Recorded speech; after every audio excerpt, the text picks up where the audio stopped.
Hello students, देखिए आज मैं आपके लिए लेकर के आया हूँ। सबसे पहली बात थोड़ा सा फोकस करेंगे 10वीं और 12वीं के लेकर के, ठीक ना। 10वीं और 12वीं के लेकर के लिए हम आपके लिए लेकर के आए हैं समास, जो कम से कम 5 अंक तो जरूर पूछ लिए जाते हैं। 5 अंक जरूर पूछ लिए जाएंगे। जब 5 अंक जरूर पूछ लिए जाएंगे तो क्यों ना हम जल्द से जल्द सीखने की कोशिश करेंगे, ठीक है। क्यों ना हम जल्द से जल्द सीखने की कोशिश करेंगे और 5 अंक ग्रहण करने की कोशिश करिए, ठीक है। अभी हम सिखा रहे हैं आपको, फोकस करेंगे जरूर। फोकस इस प्रकार करना है ना। देख लो, थोड़ा सा वीडियो में इस प्रकार का हो रहा है, प्रॉब्लम हो रही है वीडियो में। खैर कोई दिक्कत नहीं है। देखिए आप समझिएगा ध्यान से, ये 5 अंक के जो आपको प्रश्न मिलेंगे, 5 अंक के कैसे मिलेंगे, तो आपको करना क्या होगा, तो मेरी वीडियो को एकदम शुरू से अंत तक देखना। मैं इतने क्या लेकर के आया हूँ आपके लिए, देख लो क्या लेकर के आया हूँ। ट्रिक्स है। जब भी हम पढ़ाते हैं तो ट्रिक्स है, उसके बाद में कॉन्सेप्ट है। आज अगर समास आप नहीं समझोगे तो समझो कि कभी समास नहीं समझोगे, ठीक ना। जितने सारे एग्जाम में बैठो, चाहे जहाँ बैठो, सारे के सारे देखते ही बता देना कि हाँ ये समास है, देखते के साथ बता देना। और रही बात यहाँ पे ये भी कि यह समास तो बता दोगे आप, पक्का कंफर्म बता दोगे, लेकिन फिर क्या करना है आपको से देखना। ये जो आपके एग्जाम से रिलेशन में रहेगा 5 में, मैट्रिक वालों के लिए भी है ये, तो देखिए ध्यान से। ये मैट्रिक का स्टूडेंट्स और इंटर स्टूडेंट्स दोनों तो नहीं, आराम से कॉपी कलम किताब लेकर के, कॉपी कलम लेकर के बैठना और नोट कर लेना, ठीक है। उसके बाद में देखिए कैसे हम बता रहे हैं, ठीक ना। शुरू करते हैं। थोड़ा सा वीडियो बफरिंग टाइप पे हो रही है, लेकिन उससे प्रॉब्लम नहीं, आप ध्यान दोगे तो हो जाएगा, सब कुछ सोल्यूशन हो जाएगा। देखना जरा, शुरुआत करते हैं। अब आपसे सबसे पहली बात आता है ना कि समास क्या होता है। ये सबसे पहला प्रश्न है कि समास किसको कहते हैं। तो एक बात बताते हैं, थोड़ा सा ध्यान रखना। यहाँ पे लिखे समास, एक जगह में लिख दिया संधि है। एक कभी कभी ना ऐसा ही पूछा जाता है, देख लो यहाँ पे मैंने क्या लिखा संधि, और यहाँ पे मैंने क्या लिखा समास। तो इस सिचुएशन में क्या करना आप कि संधि को अगर हम तोड़ेंगे, ठीक है ना, संधि को हम तोड़ेंगे तो इसको अगर हम तोड़ेंगे तो इसको क्या कहेंगे, विच्छेद। क्या कहेंगे हम, विच्छेद कहेंगे। ध्यान रखिएगा, कभी कभी पूछ दिया जाए कि संधि के तोड़ने की क्रिया को क्या कहते हैं, संधि को तोड़ने की क्रिया को हम क्या कहते हैं, विच्छेद। और यही अगर समास को अगर तोड़ने के काम किया जाएगा, ठीक है, तो हम इसको हम क्या कहेंगे, विग्रह। क्या कहेंगे, विग्रह। अगर इस संधि को हम तोड़ेंगे तो इसमें वर्ण टूटता है, इसमें क्या टूटता है, वर्ण टूटता है, और इसमें क्या टूटता है, पद टूटता है, ठीक है। अब इतना आपको फोकस करना था। ये जनरली टाइप पे, ये ऑब्जेक्टिव के बारे में ही बात कर रहा हूँ कि आपसे एक भी प्रश्न न छूटे, एक भी कभी नहीं छूटेगा। और मैं पूरे के पूरे कॉन्सेप्ट लेकर के आया हूँ आपके लिए, कहीं ध्यान देना जरा, ठीक है। चलो ये तो क्लियर हो गया कि संधि के तोड़ने की क्रिया को हम क्या कहेंगे, विच्छेद कहते हैं। जिससे आपको याद भी होगा, संधि विच्छेद क्रिया, संधि विच्छेद क्रिया कहते हैं ना। और यहाँ इसको तोड़ने के, समास के तोड़ने की क्रिया को क्या कहेंगे, विग्रह कहेंगे। ये भी पता है, चलो ठीक है। तो अब हो गया, देख लो जरा आगे क्या है से, आगे क्या के बारे में बात बताते हैं। हम शुरू से कहते हैं समास किसको कहेंगे। समास तो ये हो गया, लेकिन यहाँ पे हम बात करते हैं समास के भेद। समास के जो भी भेद आएंगे, समास के जितने भेद आएंगे, वो मत बताएं समास के कितने भेद होते हैं। समास के आप 6 भेद पढ़े होंगे, 6 भेद पढ़े होंगे। मैं भी 6 भेद ही पढ़ाऊंगा, लेकिन एक भेद और एक्स्ट्रा लेकर के आऊँगा। वो भेद क्या रहेगा, देखना जरा, मैं बता रहा हूँ। सबसे पहला है अव्ययी भाव समास। कौन समास, अव्ययी भाव समास। नोट करते चलना, हम मिटा भी देंगे, मिटाते भी चलेंगे, समझाते भी। एक बार में हम 3 को 4 को समझाने की कोशिश करेंगे, ठीक है। एक बार में हम कितने समझाने की कोशिश करेंगे, 3 या 4। देखना अब यही भाव समास कैसे पकड़ेंगे, एक इसका ट्रिक क्या चाहिए आपको, इसका ट्रिक बता देते हैं। आप देख लो, आप लोग को पता होगा उपसर्ग और प्रत्यय है। उपसर्ग और प्रत्यय जानते हैं, ये पता है, एग्जाम में पूछा जाता है, ये बड़े बड़े एग्जाम में पूछा जाता है। लेकिन फोकस करना, जिसमें अगर उपसर्ग रहे, क्या रहे, उपसर्ग अगर जुड़ा रहे, उपसर्ग जुड़ा रहे, ऐसे लिख देते हैं। उपसर्ग जुड़ा रहे, मैक्सिमम क्या होता है, अव्ययी भाव समास होता है। कैसे होता है तो ध्यान देना। आप देख लो यहाँ पे हम दे दिए अपमान, एक मेन शब्द क्या है, मान। एक देखो इसमें उपसर्ग क्या बोलते हैं, पहले जो जुड़ा रहता है, तो इसमें क्या जुड़ा, आप है, तब हम इसको क्या बोलेंगे, अब यही भाव समास। ठीक है। अच्छा, अगर हम देते हैं प्रत्येक है, प्रत्येक है, तो इसमें उपसर्ग क्या लग रहा है आपको, प्रति जोड़ एक, यही ना होता है, तो इसमें उपसर्ग क्या हो गया, प्रति, तो यहाँ पे क्या हो गया, अब यही भाव समास। अच्छा, यथा संभव, यथा संभव, अब जरा ध्यान देना, यथा संभव थोड़ा सा ध्यान देना, इस संभव वर्ड में क्या लगल है, यथा, ये भी उपसर्ग है ना, तब हम इसको क्या कहेंगे, हम इसको बोलेंगे अव्ययी भाव समास। अब किन्हीं बच्चों को अगर प्रॉब्लम हो रहा है कि सर बढ़िया समझ में नहीं आया, तो एक बार इसके लिए कॉन्सेप्ट देख लो। कॉन्सेप्ट क्या देखना है कि मैक्सिमम, मैक्सिमम अधिक से अधिक, वैसे अंक, देखना जरा ध्यान से, वैसे अंक अव्ययी भाव समास पहचाने का ट्रिक मैं दे रहा हूँ, किस प्रकार, वैसे अंक जो परि से शुरू हो, परि से शुरू हो, प्रति से शुरू हो, भर से शुरू हो, यथा से शुरू हो, अभी से शुरू हो, अभी से शुरू हो, आधि से शुरू हो, ठीक ना, या एक ही शब्द, एक ही शब्द बार बार आए। देखना जरा, मैं जो लिख दिया हूँ समझो कंप्लीट, ऐसे ही ट्रिक देंगे, बिल्कुल ट्रिक। अगर वैसे समझ में नहीं कि सर उपसर्ग के संबंधी नहीं समझ में आया, तो ये तो समझ में आ जाएगा, इसको तो एकदम देखो कैसे क्या करेंगे, जरा देखना जरा ध्यान से। आप देखो बाबू, परि से परिणाम आप लिखोगे, परि से परिवार लिखोगे, अच्छा, प्रति से प्रतिदिन लिखोगे, प्रति से प्रतिवर्ष लिखोगे, ठीक है। अच्छा, भर से भरपूर लिखोगे, भरपेट लिखोगे। अच्छा, यथा से यथार्थ होगा, यथा संभव होगा, यथा संभव होगा। अच्छा, अभी से अभियान हो गया, अभी से अभियान हो गया, अधि से अधिनायक हो गया। अब जरा बताना कहीं पे प्रॉब्लम हो रहा है, ये सारे के सारे मतलब कि आपको पकड़ना क्या है कि यहाँ पकड़ना कि ये सब शब्द से अगर शुरू हो रहा है, ये सब शब्द से अगर शुरू हो रहा है, तो हम इसे कौन समास कहेंगे, अव्ययी भाव समास। कौन समास कहेंगे, अव्ययी भाव समास। बताओ ये क्लियर हो गया, ये समास क्लियर, डन। अच्छा, अगर ये क्लियर हो गया तो जरा ध्यान देना। नेक्स्ट, अब यहाँ पे एक जो शब्द आया, ये इसको कभी भूलिएगा नहीं, एक कहीं कहीं ना बड़ी दिक्कतें कर देता है, पता है।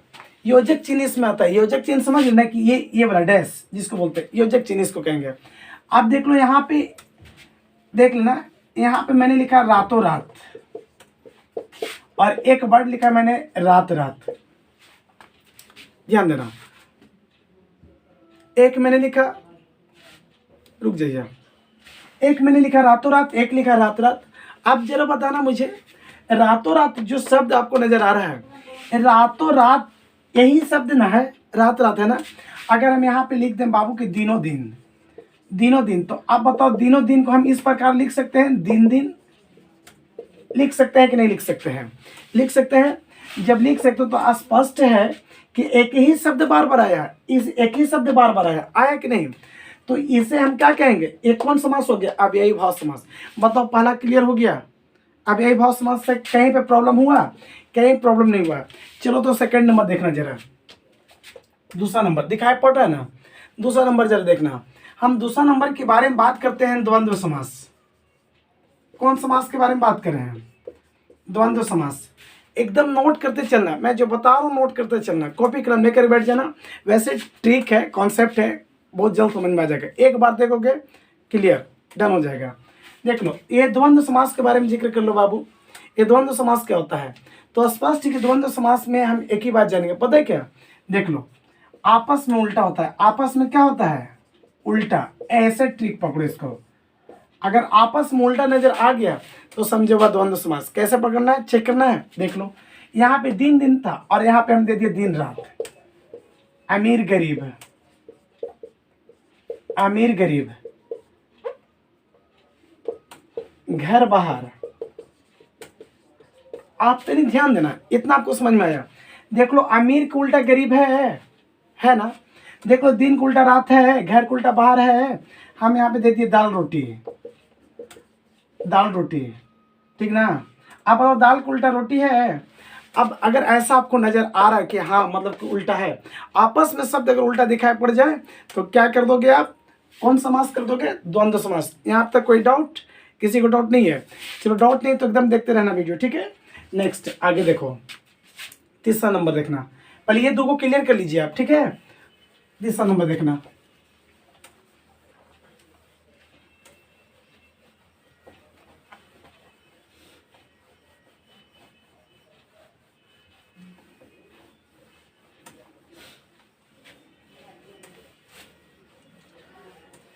चलिए क्वेश्चन नंबर 3 में देख लीजिए। क्वेश्चन नंबर बोल रहे हैं समास नंबर 3।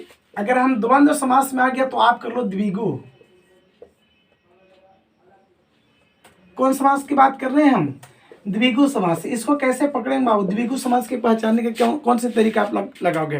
ट्रिक क्या है? तो ट्रिक तो सब ये है बाबू, ऐसे नोट कर लेना, एकदम दिमाग में सेट कर लेना कि शुरू में क्या रहेगा? गिनती की संख्या। शुरू में क्या रहेगा?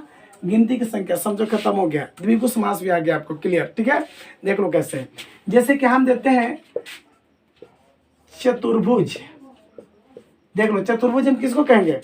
इसमें क्या आपको पता चला? 4 भुजा। अच्छा हम बात कर दिए त्रिभुज, इसमें क्या पता चला? 3 भुजा। देखो पंचवटी किसको कहेंगे? 5 बटों का समूह, तो 5 आ गया। पसेरी, ठीक ना, पसेरी किसको? 5 से को कहते हैं। चमन्नी, चवन्नी तो 4 आना को बोलते हैं। अठन्नी तो 8 आना को बोलते हैं। बताओ काउंटिंग आ रहा है कि नहीं आ रहा है? समझ में आ रहा है? गिनती आ रहा है कि नहीं आ रहा है? अगर गिनती आ रहा है तो कौन सी समास इसको कहेंगे? द्विगु समास। कोई डाउट? कोई क्लियर नहीं ना? आगे देख लेना क्वेश्चन नंबर समास नंबर 4 देख लो। समास नंबर 4 में क्या कैसे करेंगे, ठीक है। समास नंबर 4 में यहाँ पे देखना जरा, क्या क्या पढ़ाए अभी हम? अब यही भाव पढ़ा दिए, द्वंद्व पढ़ाए, द्विगु पढ़ाए। अब देख लो कर्मधारय समास के बारे में। कर्मधारय समास, इसको कैसे पकड़ोगे? तो इसको पहचानने के लिए सबसे पहली बात, इसके लिए भी एक कॉन्सेप्ट देते हैं हम, ट्रिक। वो सब कुछ ट्रिक, ठीक है। वो ट्रिक है ऐसा है जो, अरे यार रुक जाओ, है जो है जिसका। अच्छा इसको विग्रह करने पर ध्यान देना, इसको विग्रह करने पर अगर ये आता है तब हम इसको कौन समास कहेंगे? तब कौन समास कहेंगे? कर्मधारय समास। आज समझ में? तब इसे कौन समास कहेंगे हम? कर्मधारय समास। कैसे कहेंगे? थोड़ा सा ध्यान देना, करके दिखाते हैं। देख लो एग्जाम्पल में देख लेना। कमल नयन, मृग नयन, देख लो ऐसा करके कुछ देख रहे हैं, दे रहे हैं। यहाँ पे थोड़ा सा तोड़ लो, एक कमल है, एक नयन है। नयन का मतलब आंख होता है, आंखें है लेकिन कैसा है? आंखें है जो कमल जैसा, नयन है जो मृग जैसा, है जो है जिसका, तोड़ने पर आ गया, ठीक ना। नयन है जो किसका? मृग जैसा। नयन है जिसका? मृग का। तो इस प्रकार का अगर आता तब हम इसे कौन समास कहेंगे? तब हम इसे कहेंगे कर्मधारय समास कहेंगे, ठीक है। नेक्स्ट आपको 5वां नंबर देखना है। 5वां नंबर भी दिखाई पड़ रहा है। 5वां नंबर दिखाई पड़ तो द्विगु आ गया, कर्मधारय आ गया, तो आपको तत्पुरुष समास आ रहा है, ठीक ना। तत्पुरुष समास के बारे में बात करेंगे जैसे ही, तो इसके लिए भी कॉन्सेप्ट देते हैं, कभी नहीं भूलोगे तत्पुरुष समास में, इसको भी नहीं भूलोगे। ध्यान देना, इसका लॉजिक क्या पकड़ोगे आप? इसके लिए सबसे बेहतर दिमाग है बाबू, का, के, की, में, पर, से, के लिए।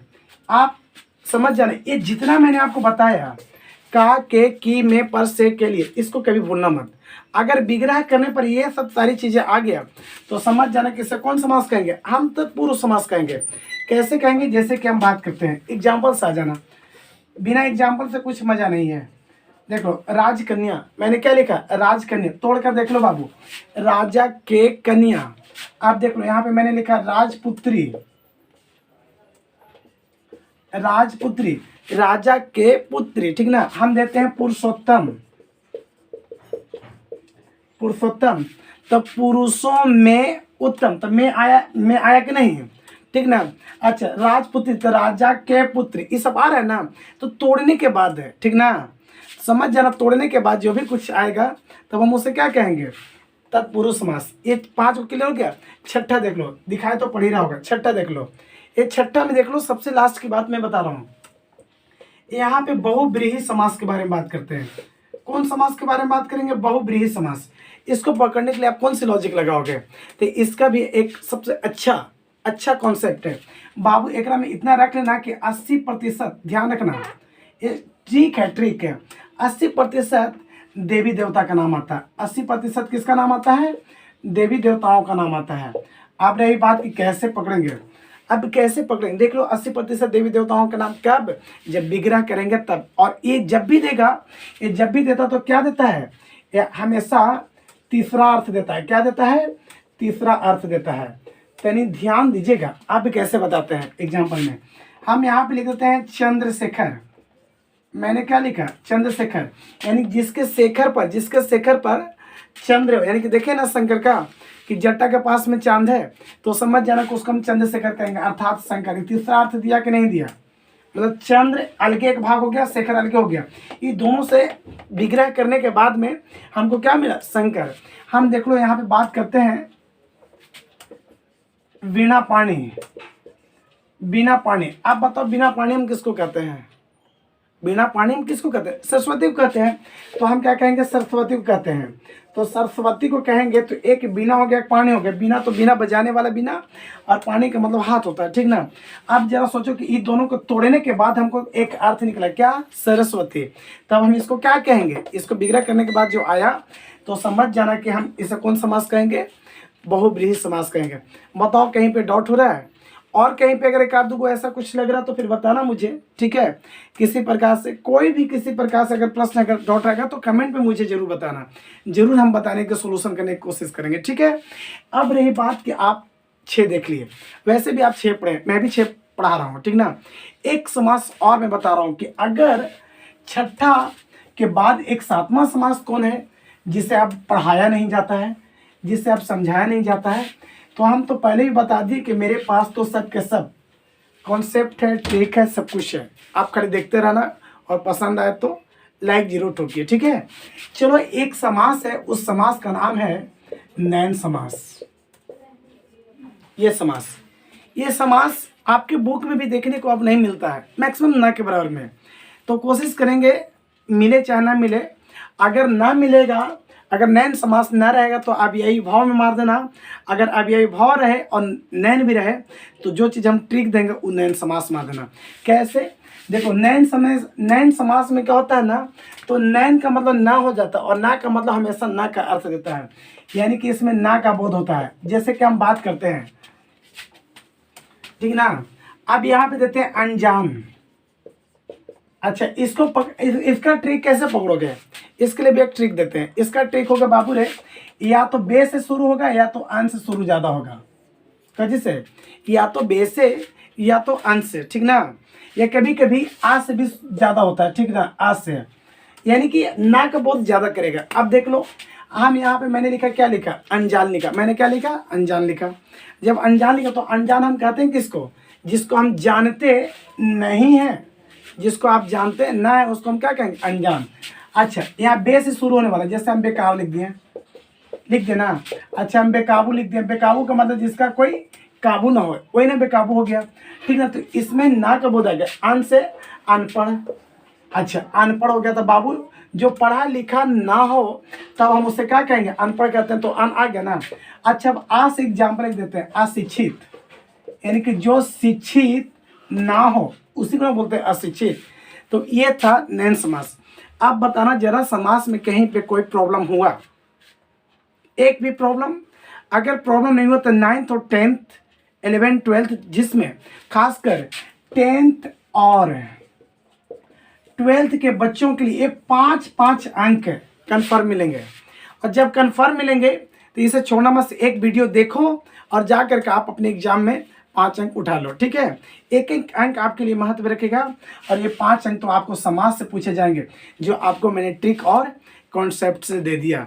अगर ये वीडियो अच्छा लगा होगा या अगर समाज अच्छा लगा होगा तो कोशिश करना लाइक करने का, ठीक ना। तब तक के लिए जय हिंद।